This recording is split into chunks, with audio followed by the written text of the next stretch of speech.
सिंध छॾे आयासीं, हाणे असांखे पंहिंजी ज़मीन बि कोन्हे ऐं सिंधी भाषा बि न ॻाल्हायूं त असां सिंधी कीअं ज़िंदा रहंदासीं। का बि क़ौम तॾहिं ज़िंदा रहंदी आहे जॾहिं हुनखे पंहिंजी भाषा हूंदी आहे ऐं ज़मीन हूंदी आहे।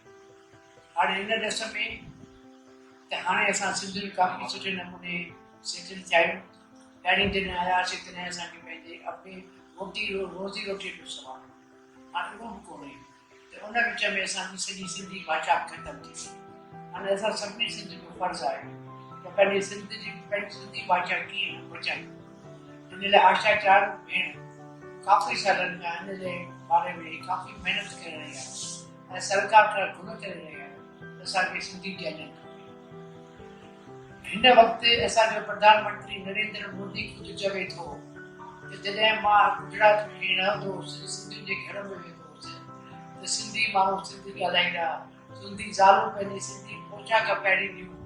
पर अॼुकल्ह मूंखे ॾाढो ॾुख थिए थो त सिंधी पाण में ॻाल्हाइनि पंहिंजी भाषा विसारे छॾनि ऐं हमेशह हू इहा ई अपील कंदो आहे सिंधियुनि खे त मुंहिंजी निमाणी वेनती आहे त तव्हां पंहिंजी सिंधी भाषा ॻाल्हायो, सिंधियुनि खे क़ाइमु रखो। ऐं असांखे पूरो विश्वास आहे त नरेंद्र मोदी जे ॼाण में असांजी सिंध असांखे मिलंदी, उहो असांखे विश्वास आहे।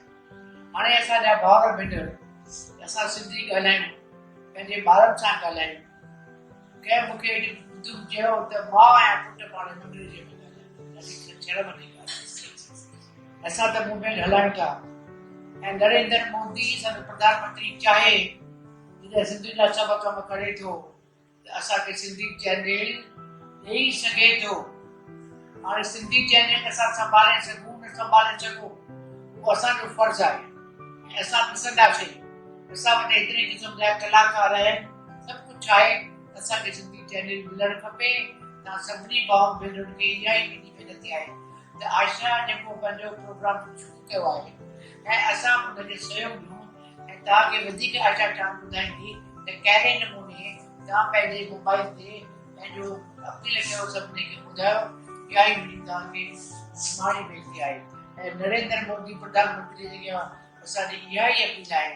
महाराष्ट्र में असां एकनाथ शिंदे आहे, हुनजो बि फर्ज़ु आहे त जेके महाराष्ट्र में असां सिंधी रहूं था उन सभिनी जे पारां इहो क़दम करे ऐं नरेंद्र मोदी साहिब चए त मुंहिंजे ऐप कार्य में जेकॾहिं सिंधी चैनल मिले त हुन जा